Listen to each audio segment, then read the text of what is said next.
అందరికీ నమస్కారం. జూలై 10 గురువారం నాడు గురు పౌర్ణమి రోజు రానుంది. ఈ గురు పౌర్ణమి రోజున కేవలం ఇంటి గుమ్మానికి ఇది ఒకటి కడితే చాలు, ఇక 4 వైపుల నుంచి డబ్బు దూసుకు వస్తుంది. వద్దన్నా సరే డబ్బు వస్తూనే ఉంటుంది. ఇంట్లో ఉండే వాస్తు దోషాలకి పరిష్కారం అనేది అద్భుతంగా ఏర్పడుతుంది. అంతేకాదు, మీ జీవితంలో ఉండే రకరకాల సమస్యలు, ఇంట్లో ఉండే అన్ని రకాల సమస్యలు, ముఖ్యంగా భార్యాభర్తల మధ్య గొడవలు, పిల్లలు చెప్పిన మాట వినకపోవడం, ఇలా రకరకాల సమస్యలు అనేవి తొలగిపోతాయి. ఇంటికి ఎలాంటి దోషాలు తగిలినా సరే అవి మన ఇంట్లో సంపాదన నిలవకుండా చేస్తూ ఉంటాయి. అలా మన ఇంటికి ఏవైనా దోషాలు కలిగినప్పుడు ఆ దోషాలు మనకి కలగకుండా ఉండాలి అంటే ఇలాంటి పౌర్ణమి రోజుల్లో ఇలాంటి చిన్న చిన్న పరిహారాల వల్ల రకరకాల సమస్యలు, దోషాలు అన్నీ తొలగిపోతాయి. గురుబలం అనేది అత్యంత ఎక్కువగా పెరుగుతుంది. ఈ గురువారం అంటే మనకు సహజంగా గురువారం బాబాకి చాలా ఇష్టం. అలానే ఈ గురు పౌర్ణమి అంటే సాయిబాబాకి చాలా ఇష్టం. కానీ ఈసారి గురువారం రోజే మనకు గురు పౌర్ణమి అనేది బాగా కలిసి వస్తుంది. ఆషాఢ పౌర్ణమి రోజు అంటే గురువారం రోజున గురు పౌర్ణమి అనేది కలిసి వచ్చింది. ఈ గురు పౌర్ణమి రోజున కొన్ని పనులు చేస్తే కనుక అత్యంత ఐశ్వర్యవంతులు అవుతారు. అలానే కొన్ని పనులు పొరపాటున కూడా అస్సలు చేయకూడదు. అయితే ఈ గురు పౌర్ణమి రోజున మర్చిపోకుండా ఏంటి సింహద్వారానికి ఇది ఒకటి కట్టండి చాలు, ఇంట్లోకి డబ్బు వరదలా దూసుకు వస్తుంది. పౌర్ణమి రోజుల్లో లక్ష్మీదేవి భూలోక సంచారణ చేస్తుంది అని అంటూ ఉంటారు. అందుకే పౌర్ణమి రోజులో ఇంటిని మరియు ఇంటి గుమ్మానికి శుభ్రం చేసుకోవాలి. అలానే గురు పౌర్ణమి రోజున తప్పనిసరిగా సూర్యోదయానికంటే ముందే నిద్ర లేవాలి. మనకు చిన్నప్పుడు నడకను నేర్పేటప్పుడు అమ్మ ఎంత జాగ్రత్తగా ఉంటుందో, మనకు అమ్మ గురువులా ఎలా మారుతుందో, మళ్ళీ మన విద్యా బుద్ధులు నేర్చే సమయంలో గురువు కూడా అలానే ఉంటారు. మన యొక్క చెడు బుద్ధులు కానీ లేదా నడవడిక కానీ గురువును నేర్పిస్తూ ఉంటారు. అజ్ఞానం అనే చీకటిని తొలగించి విజ్ఞానం అనే వెలుగులోకి మనల్ని తీసుకువస్తారు. ఎంత ఎదిగినా ఆ ఎదుగుదలకు కారణం మాత్రం మన గురువులు మాత్రమే. ఈ యొక్క గురువు అనేవారు మన జీవితంలో అద్భుతాలను సృష్టిస్తారు. వారికి ఉన్న విద్యా బుద్ధులను మనకు చెప్పి ఆ బుద్ధులు అనేవి మన జీవితంలో మంచి మార్గాల వైపు నడిపించడానికి ఎంతగానో ఉపయోగపడతాయి. అయితే ఈ గురు పౌర్ణమి రోజున గురువులను తప్పకుండా పూజించాలి. మీకు తోచినది గురువులకు ఇచ్చి సంతోషపెట్టాలి. సాధారణంగా ఏ గురువు కూడా తమ శిష్యుల దగ్గర నుండి విలువైన బహుమతులు తీసుకోవాలి అని అస్సలు ఆశించరు. కేవలం వారి ఎదుగుదలను మాత్రమే ఆశిస్తారు. గురువులు అంటే వారి కింద ఉండే శిష్యులు ఎంతగానో ఎదుగుతూ ఉంటే గురువులకి అంతగా ఆనందం కలుగుతుంది. ఏ గురువు దక్షిణ ఇచ్చినారని పొందని ఆనందాన్ని పొందుతూ ఉంటారు. అంతేకాదు, వారి జీవితంలో అంటే శిష్యులు జీవితంలో ఎంత ఎదిగినా తల్లిదండ్రుల తర్వాత గురువులే మళ్ళీ అంతటి ఆనందాన్ని పొందుతూ ఉంటారు. అలాంటి గురు పౌర్ణమి రోజున వేదవ్యాసుల వారిని కూడా తప్పకుండా పూజించాలి. వేదాలను 4గా విభజించి తమదైన రీతిలో మనకు అందించి విజ్ఞానాన్ని అద్భుతంగా నేర్పించిన వారు వేదవ్యాసుల వారు. కాబట్టి గురు పౌర్ణమి రోజున వేదవ్యాసుల వారిని కూడా తప్పకుండా పూజించాలి. ఇక పౌర్ణమి అంటే చంద్రుడికి చాలా ఇష్టం. ఈ పౌర్ణమికి కిరణాలతో చంద్రుడిని పూజించిన, చంద్రనామాలు చదివిన, అంతేకాదు చంద్రుడికి ఇష్టమైన తెల్లని మల్లెపూలని ఇంటికి తెచ్చినా ఎంతో పుణ్యం లభిస్తుంది. ఈ గురు పౌర్ణమి రోజున సాయంకాలమైన ఎవరైతే ఒక గ్లాసుడు పాలను తీసుకొని ఆ పాలల్లో చక్కెర లేదా బెల్లాన్ని వేసి అవి మన చంద్రకిరణాలు తాకే విధంగా పెట్టి చంద్రకిరణాలు తాకిన తర్వాత ఆ పాలను స్వీకరిస్తారో అలాంటి వారికి సకల దరిద్రాలు, ఇంట్లోని దరిద్రాలు అన్నీ కూడా పూర్తిగా తొలగిపోతాయి. జీవితంలో ఐశ్వర్యం కలుగుతుంది. సంపదకి ఎలాంటి లోటు ఉండదు. అంతేకాదు, లక్ష్మీదేవి అలానే చంద్రుడి యొక్క అనుగ్రహంతో కష్టాల నుండి విముక్తిని పొందుతాము.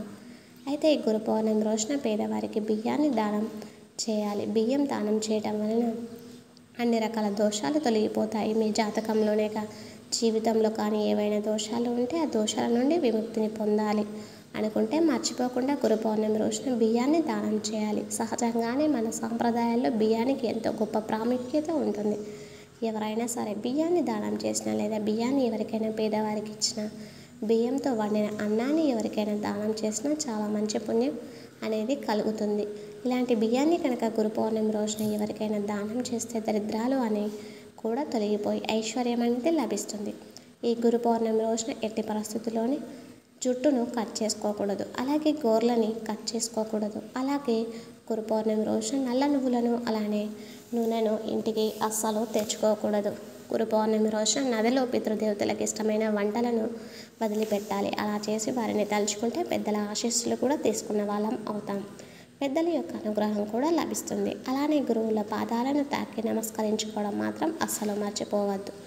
మీ దగ్గర స్తోమతని బట్టి వారికి ఆనందపరిచే విధంగా ఏవైనా నూతన వస్త్రాలు కానీ, ఏవైనా స్వీట్స్ కానీ, బహుమతులను కానీ ఇవ్వాలి. ఇలా గురువుకి మన భారతదేశంలో అత్యంత గొప్ప ప్రాముఖ్యత ఉంది. ఇలాంటి గురువులను సంతోషపరచడానికి ఒక అద్భుతమైనటువంటి రోజు. ఎంత సంతోషపరిస్తే అంతటి అద్భుతమైన ఫలితాలను మనం చూస్తాము. అయితే గురు పౌర్ణమి రోజున లక్ష్మీదేవి, విష్ణుమూర్తి, పరమశివుని, వేదవ్యాసుల వారిని తప్పకుండా పూజించాలి. ఇలా పూజించడం వల్ల వారి అనుగ్రహాలతో మనమే కాదు, మన పిల్లలు కూడా ఆయురారోగ్యాలతో అద్భుతమైనటువంటి విద్యాబుద్ధులతో ముందుకు సాగిపోతారు. ఇలా గురు పౌర్ణమి రోజున తప్పకుండా చేయాలి. అలానే గురు పౌర్ణమి రోజున లక్ష్మీదేవి ఇంట్లోకి ఆహ్వానించడానికి తప్పకుండా సాయంకాలం సంధ్యా దీపాన్ని అమ్మవారి ఫోటో ముందు వెలిగించాలి. అలానే గురు పౌర్ణమి రోజున సూర్యోదయానికంటే ముందే నిద్రలేచి ఇల్లు వాకిలిని శుభ్రం చేసుకోవాలి. వాకిట్లో అందమైన ముగ్గులు పెట్టాలి. ఇల్లు శుభ్రం చేసే సమయంలో ఆ నీటిలో గుప్పెడు రాళ్ళుప్పును అలానే చిటికెడు పసుపును వేసి ఇల్లును శుభ్రం చేయాలి. అలానే గురు పౌర్ణమి రోజున తెల్లని పట్టుబట్టలు అయినా, లేదా పసుపు రంగులో ఉండే దుస్తులు అయినా, లేదా కాషాయం రంగులో ఉండే దుస్తులను కానీ వేసుకోవాలి. ఇవన్నీ కూడా చాలా శుభప్రదమైనటువంటివి.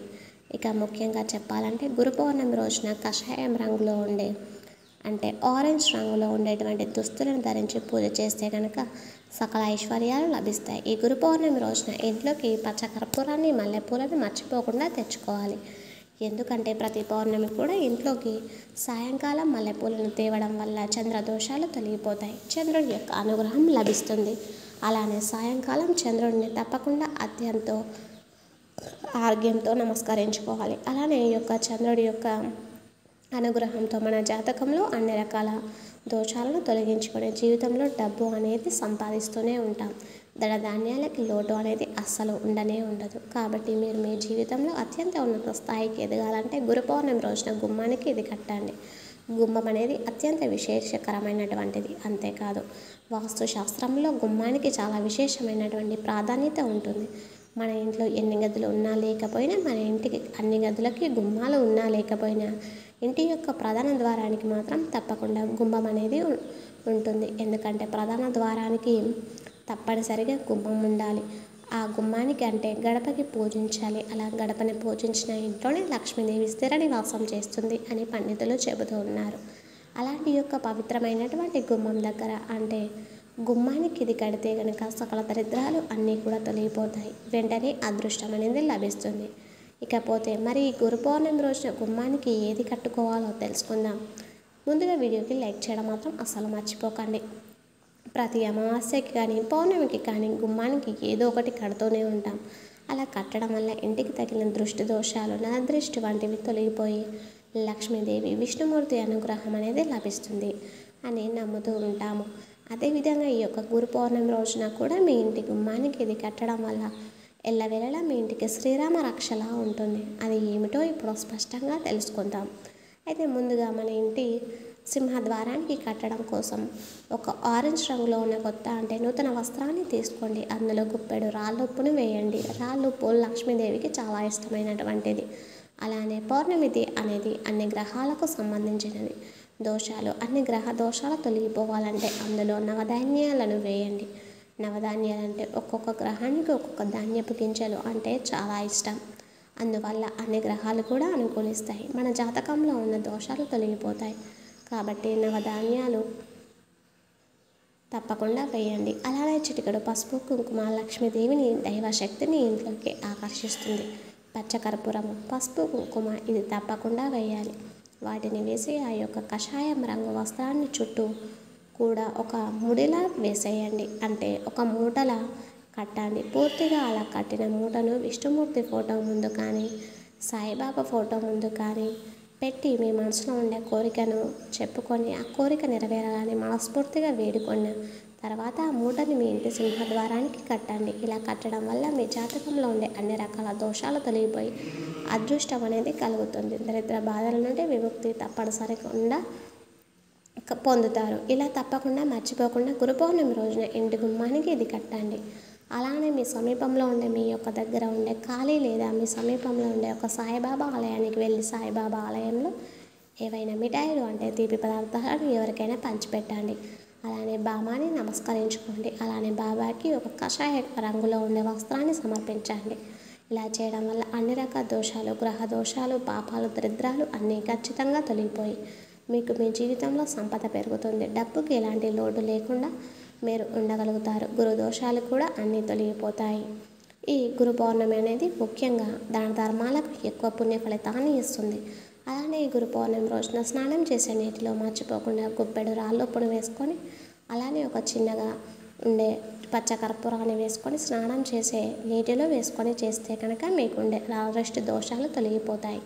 తెలుసుకున్నారు కదా, ఎంతో శక్తివంతమైనటువంటి ఈ గురు పౌర్ణమి రోజున గుమ్మానికి ఏది కట్టాలి, ఎలాంటి నియమాలు పాటించాలి, ఏవి అస్సలు పాటించకూడదు అని పొరపాటున కూడా ఈ గురు పౌర్ణమి రోజున జుట్టు కానీ గోర్లు కానీ కట్ చేసుకోకూడదు. ఇంట్లోకి నూనెను అస్సలు తీసుకురావద్దు. నల్ల నువ్వులను కూడా అసలు ఇంట్లోకి తెచ్చుకోవద్దు. సాయంకాలం సమయంలో తెల్లని మల్లెపూలను ఇంట్లోకి తెచ్చి అవి లక్ష్మీదేవికి మాలలా వేసినా పర్వాలేదు, లేదా అమ్మవారి పూజలో పెట్టినా పర్వాలేదు, లేదా వాటిని మీ ఇంటి గుమ్మానికి తోరణంలా కట్టినా పర్వాలేదు. ఇలా చేయడం వల్ల అన్ని దోషాలు తొలగిపోయి సకల ఐశ్వర్యాలు లభిస్తాయి. ఈ వీడియో నచ్చితే లైక్ చేయడం మర్చిపోకండి. అలాగే ఈ వీడియోని ఎక్కడ స్కిప్ చేయకుండా పూర్తిగా చూసినందుకు ధన్యవాదాలు. ఇంతవరకు ఈ వీడియో చూసిన ప్రతి ఒక్కరికి కూడా ధన్యవాదాలు. కామెంట్ బాక్స్లో చేసి రామని తప్పకుండా కామెంట్ చేసి వెళ్ళండి. Thanks for watching.